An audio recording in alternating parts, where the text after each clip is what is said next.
Starting to sound familiar. I gotta belly up. Belly up to the old. Okay. I think. Hi. Thanks for coming, you guys.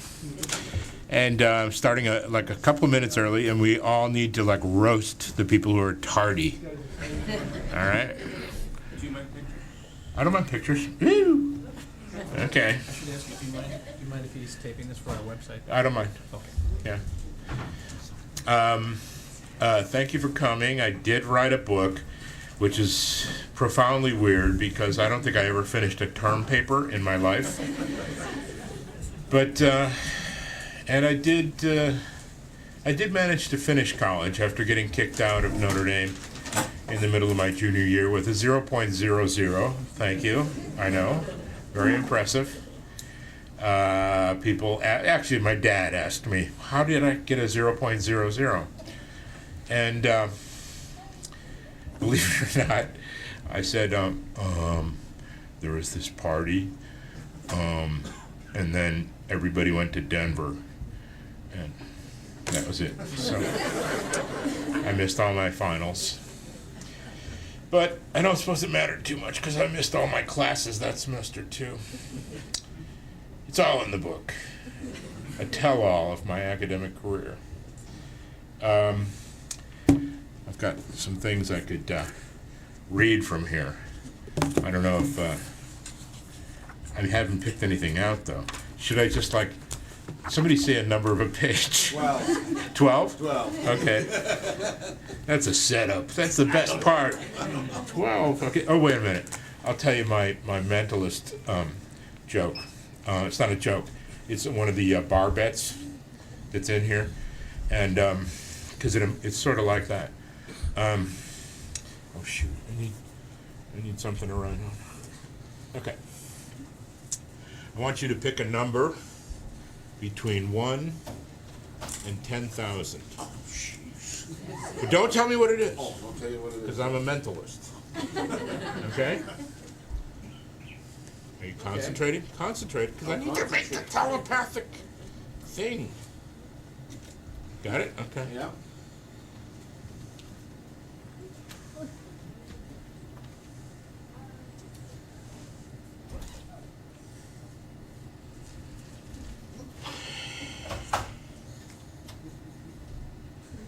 Is it 611? No. Thank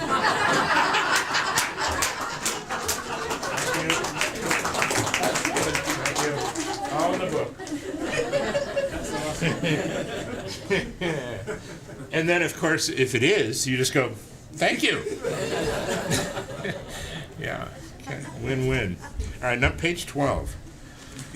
Ooh, there go my glasses. All right.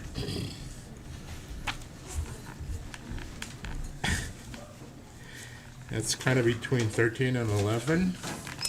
The birth of beer. Okay, it's actually it starts on it ends on 12, but it starts on 11. It would make no sense if I started on 12. Silence. That's not in the book. It's just me like commanding respect. Okay. You know, this is my very first signing of my very first book, so I'm really glad you guys are here. I can't believe I'm actually reading this crap.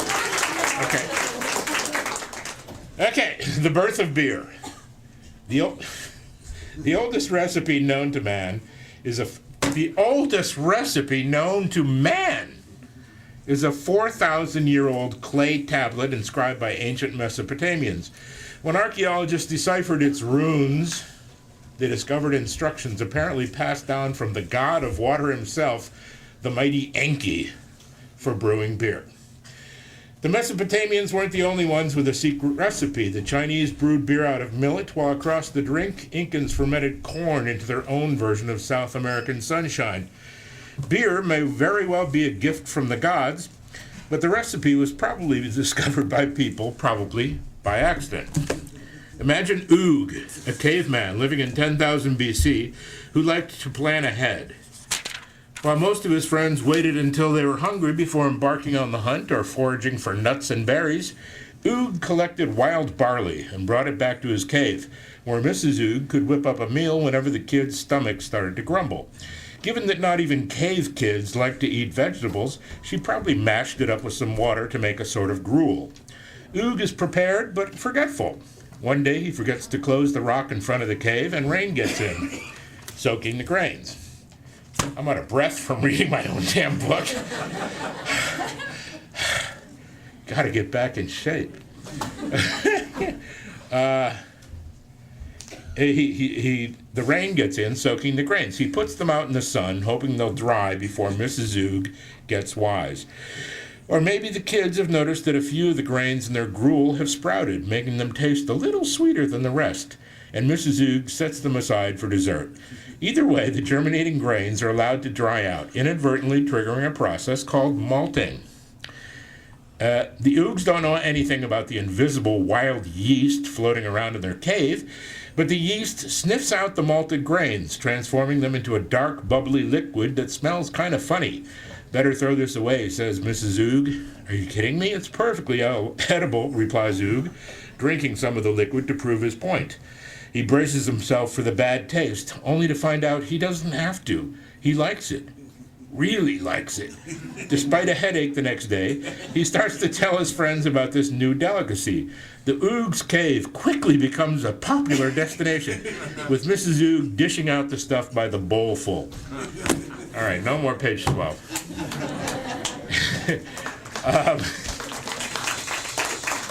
I could get some audience participation if someone could play my wife. Vera. Anyone? Could be a boy. But we need 2 copies. Because there's like a little screenplay in here about my honeymoon. Seriously. Let's see. No, I'm not going to find it. This is really... Go ahead and check your messages. Check your emails, text messages. This is so embarrassing. Talk amongst yourselves. Ah, here it is. No, it's not. All right, this is my first reading. I'm going to make a note now to put little bookmarks and things. Okay, who's my volunteer? Anybody? Come on. Volunteer, please read with me. Okay, come read. You got to have a book, though. Oh, we can share. Good. Good. Good girl. Yeah.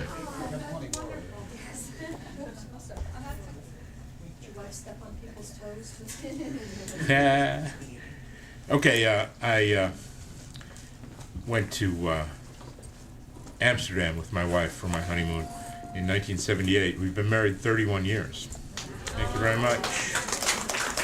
Thank you. I share the secret in the book. I won't be sharing it tonight, but there is the secret in the book.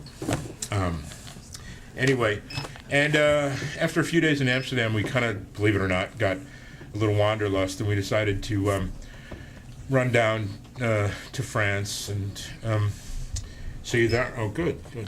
And we had a lovely dinner at a one of those French auberges, you know, the really beautiful countryside sort of roadhouse inn. We figured it would be fancy food and everything. And so we thought we'd just go real big with, like, you know, squab and all this fancy stuff that's on. And then we realized squab is like pigeon. And, you know what I mean? It was all like organ meat and pigeons and stuff. And then we saw that there's only these 2 other, like, Dutch people and way at the other end of the dining room. And we saw a plate of steak frites go by. And we're like, steak and French fries, of course. You know, how dumb we're... Anyway, I started feeling a little anxious. Did I tell you that I was like a 29-year-old ne'er-do-well actor bachelor who married a lovely woman with 2 sons, aged 7 and 8, and so now there may have been some anxiety going on in my unconscious. Anyway,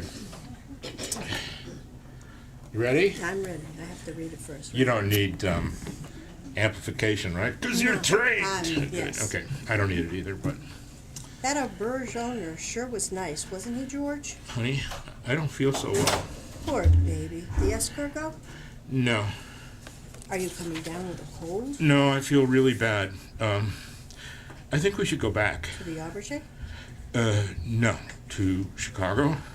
I told you 2 weeks was a long time to spend on a honeymoon. I think I'm having a heart attack. What was that, honey? I can't breathe. George pulls the car into a gas station. He exits the vehicle, lies down on the pavement. He struggles to breathe. Do you want me to call a doctor? Too late. Get me a priest. And well, thank you very much. And when the ambulance arrived, I was lying in the middle of the driveway, screaming out in French, je suis mort. I'm like pigeon French, like I'm dying. And off I go, bee-boo, bee-boo, bee. And so I'm like, Bastille Day, mind you, 1978. Yeah. And my wife had to go back and move the car after I got hospitalized.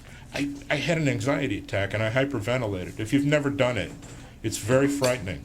I found out since all you have to do is breathe into a paper bag or something. Well, I'll read something else. Any questions? How's that? Yeah? Did you once broadcast a Cubs game after Jerry? Yeah, I How did. was that? It was fun, but way more work than I was planning on. Yeah, I thought it'd be just completely easy, and what I didn't know is that the color man is basically, after the play has been called, Steve Stone was doing the play-by-play, and he and he would say, and over to first base, and that's it. What do you think, George? And then he'd like light up a cigar, and I'd be like, he was no help to me after that. And so I just had to like make up these stupid cliches, and I wasn't very good. I wasn't cut out for it. I'm really more of a reading and book signing guy. As you can tell, this is my calling. This is bar theory. I cover bar theory in this book. That's why it's the perfect gift. Bar theory. Have a plan. You should approach a bar, especially a crowded one, the way the Allies planned for Normandy. Whoever's ordering should create a beachhead. The rest of your party can be arranged into supply lines. Use runners if there's room, conveyance routes if the place is packed. Never surrender at the first sign of trouble. Thou shalt avoid breaking the seal. At some point, you're going to have an impulse to pee. Don't give in to that first impulse. Once the seal is broken, there's no closing that door. You'll be making trips to the head for the rest of the night. Ignore that first call. You'll get a more urgent one in an hour or so. Okay. I go into theology a little bit. Those monks, not only did they perfect brewing beer in Belgium, but they started it because they were fasting for Lent, and they couldn't eat, but they could drink. So they decided to make a meal, of the drink.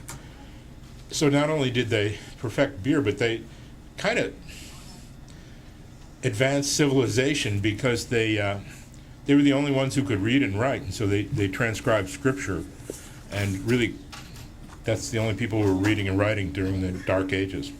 So my point. So there's a lot of theology in the book. I'd like to go on a boat trip down the River Scheldt and just stop at each brewery, each monastery, and I think they take you in. Some of them are like hospitable and take in a traveler or two.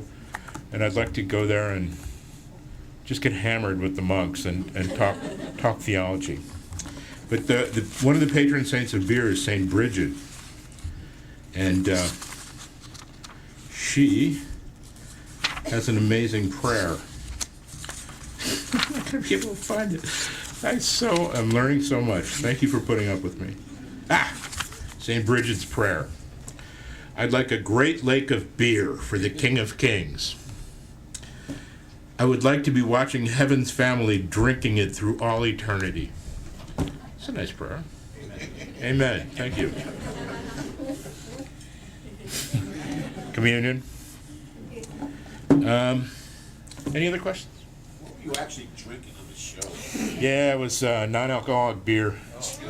I'll mention it. The brand name is Kingsbury Brew Near Beer. They didn't have a lot of fancy choices back then, like all the calipers and O'Douls and yada yadas. And so That must It- have been awful. it was drank the most of the show. that's why I know. That's why, I mean, the acting was genius. Because the guys, the producers, wanted it on tap, and it wasn't available in kegs. So the prop man would, pour these cans into a soda pop dispenser, and well before we shot, because they had other things to do, so to get nice and warm and flat. And so because of that, the heads were terrible. So because of that, the prop man would put a pinch of salt at the bottom of each mug, and so they pour the beers, and they have a nice lively head, And then, I was so green, much like I am in book signings. I was very green as an actor, and I was just like drinking away the whole time and didn't realize that I, drank far too much of that swill. Then after 2-3 years, I don't catch on quick, but I do catch on eventually. After a few years, I realized when the cameras were panning away from me, so I'd be like, okay, yeah, that's great, Sammy.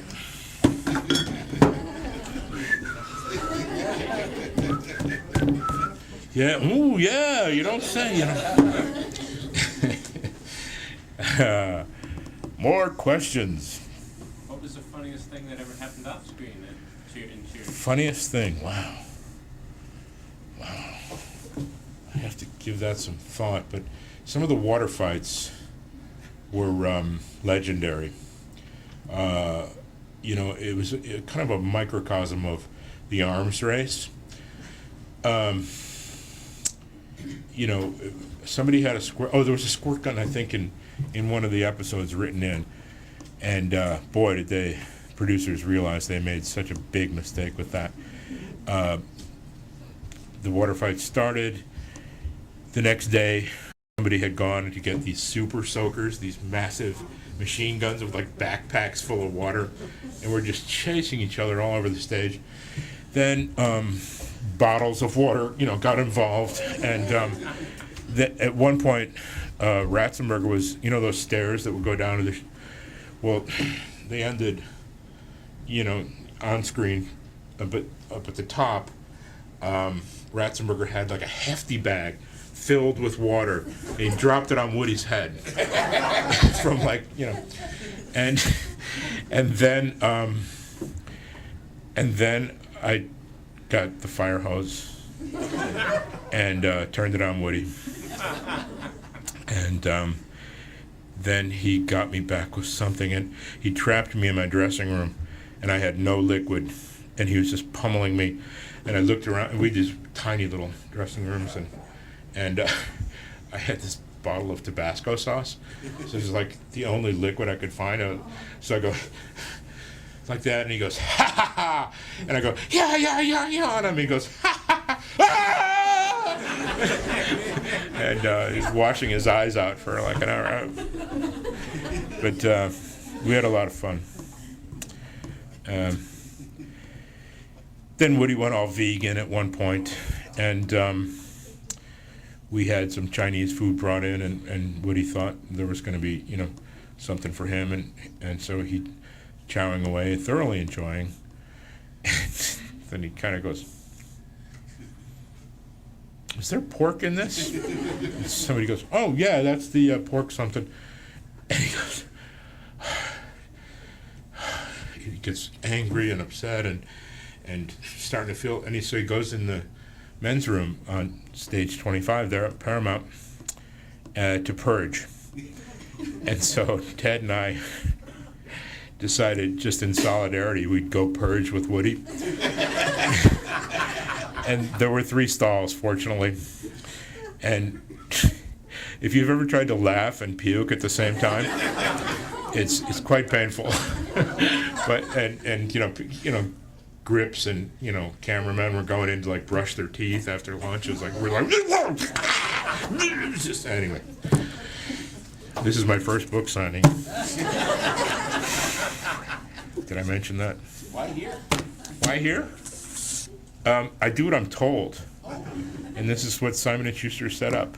Now, yesterday you were at the Today Show. Yeah. And Wow. your flight came in on time, obviously. Oh no, I spent the day at ESPN today, so we drove from New York to Bristol, and then I did like 11 shows on ESPN today, and then came here. And tomorrow you're on Kiss 108.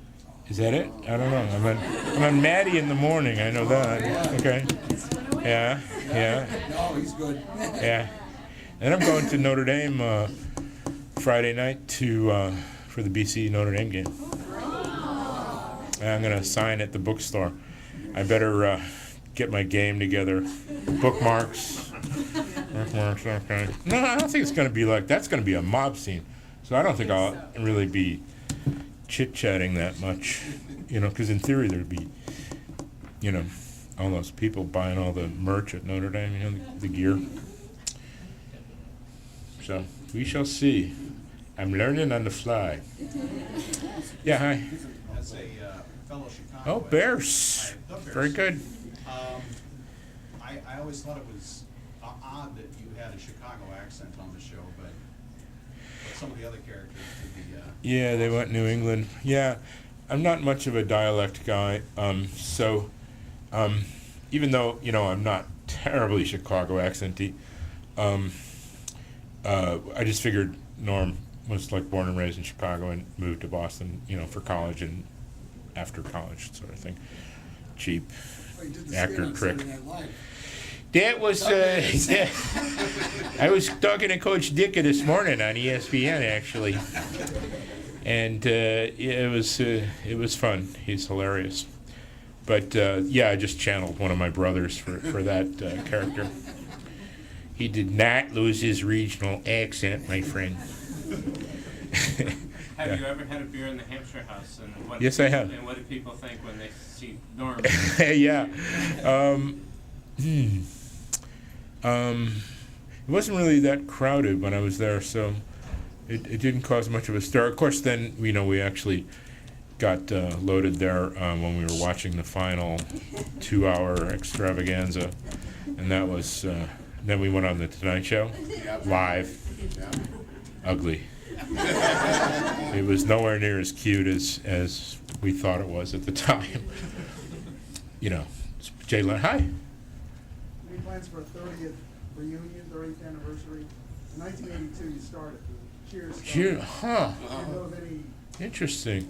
That was So that would be what, 012 or something, yeah. 012, yeah, 12. But, no one's, that's a good pitch, though. Yeah, 30 years, yeah. I was involved with Second City forever, still am. And they're having their 50th this year. Yeah, 1959 that place opened. Alan Arkin, Barbara Harris, Mina Cole, Nichols and May, Eugene Trubin, yeah, good stuff. Any other questions? Any one-liners from Norm? Oh, come on, let's hear a couple. Come on.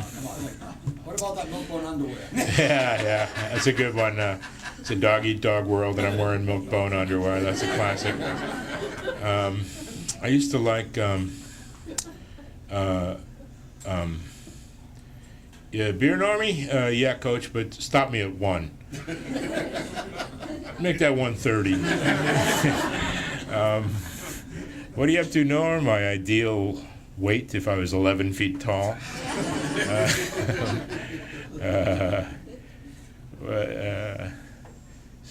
What are you doing? What's up, Norm? Science is looking for a cure to thirst. I'm the guinea pig. What's shaking, Norm? All 4 cheeks and a couple of chins. There's a million of them. They're all in the book. No, they're on the internet, actually. No, I think they're on the internet. I Yeah. heard, Oh, I was just wondering, you had a show for a very short while, didn't you, that was sort of based on car talk? Yeah, we blew that big time. The Car Talk guys are way funnier than we were. But, you know, it was, you know, things just get messed up. It's not as easy as it looks, you know? I mean, even the guys who created Cheers have fallen on their face a few times since. And what happened there was this writer, Lou Schneider, who had great success with writing for Raymond. Everybody Loves Raymond subsequently.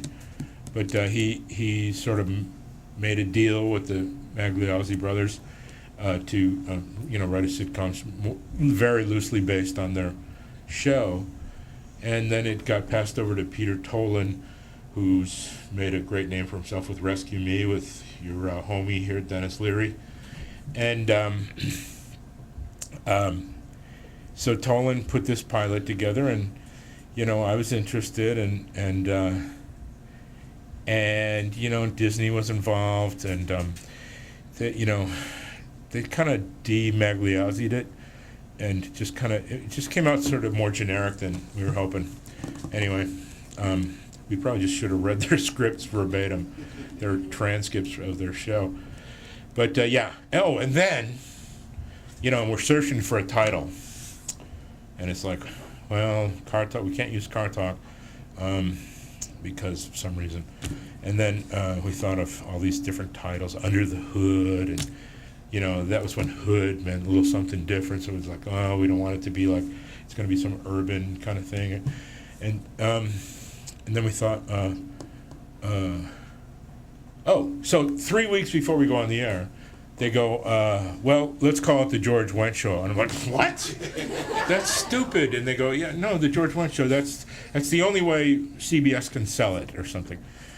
And as we went down in flames, I'm thinking, you know, great. They named it after my poor departed father, poor George Wendt. His show goes down in flames. You know, Peter Tortorisi, the CBS executive, you know, they couldn't have named it the Peter Tortorisi Show, the Peter Tolan Show. No, my name. Like 6 weeks and out, but yeah, I've been involved in a few sitcoms that haven't worked, and it's way more fun to be on one that works. Rare these days. I had once heard Mm-hmm. that somebody tried to calculate what your beer tab was for the entire show. Really? Since you never paid. No, I never did. Supposedly, they said it averaged about, based on the number of times you had a beer put in front of you. Wow, I suppose that's about $10,000 a season. that's what I quantifiable. heard. That's amazing. You know, with computers and This is what I've heard. digital. I'm just wondering if you've ever heard anything that you accumulated about $100,000 of tab No, in the course of that show. no. So that might be something you want to look into. Yeah. Floating around out there somewhere. Yeah, Because that was always the running gag. You know, yeah, tab. sure, yeah. Remember it well. Never thought anyone would go to the trouble of looking it up. Amazing.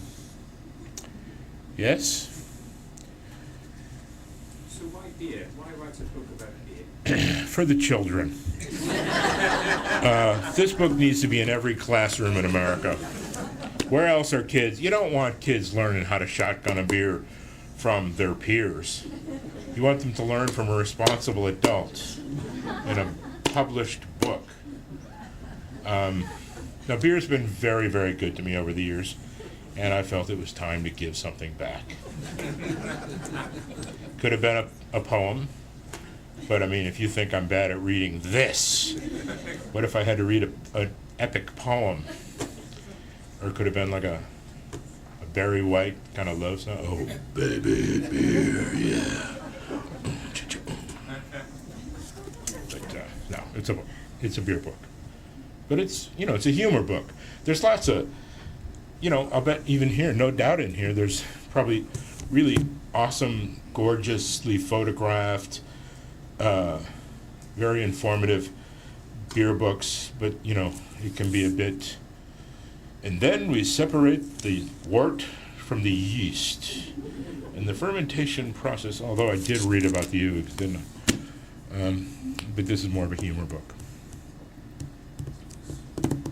Yeah, hi. I know you mentioned your favorite Mexican beers. Mm-hmm. But if the most horrible atrocity was going to strike tomorrow, what would be the last beer you would ever drink? I think that Kingsbury Brew near beer from Cheers. That's Can't possibly even come close to making the list of your favorites. my favorite. No, asking me to choose my favorite beer is like asking me to choose which of my children I love the most. Don't we all hate when movie directors say that? What rubbish. Anyway, no, I'm kind of cagey about it because, I like all beer, and yes, certainly some taste better to me than others, but, you know, I give a lot of respect to everybody who, you know, puts their 2 cents worth in, and I don't like to, you know, talk smack about anybody's life's work. Except old style. I like old style, come on. Have you ever made your own beer? Actually, truthfully, no, but kind of, sort of once. Somebody sent me like a kit, which was like a burlap sack, and I think it was as simple as like add, 6 quarts of water and wait for like 8 weeks. And so it sat there in my dressing room, this tiny little dressing room at Cheers, stage 25 at Paramount. It sat there for a couple of months, and then I thought, what the hell, I'll just run some water in there. Then I'll have something when Woody comes back, like it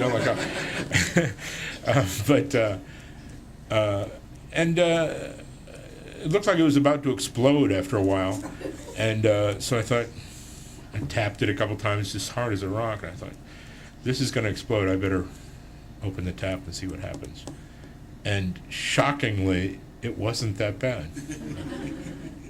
I mean, it was sitting there on a chair, And I don't think it's not brain surgery, but I still won't disrespect them.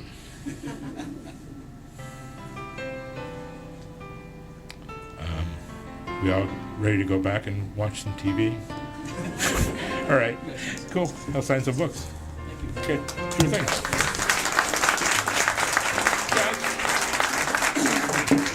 Oh, shall I have one? Why not? You want to set you up? Okay. Thank you so much. Very, very nice. Thank you.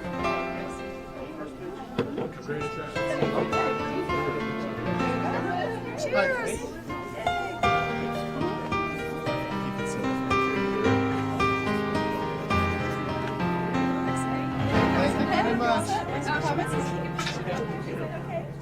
Step on that. There you go.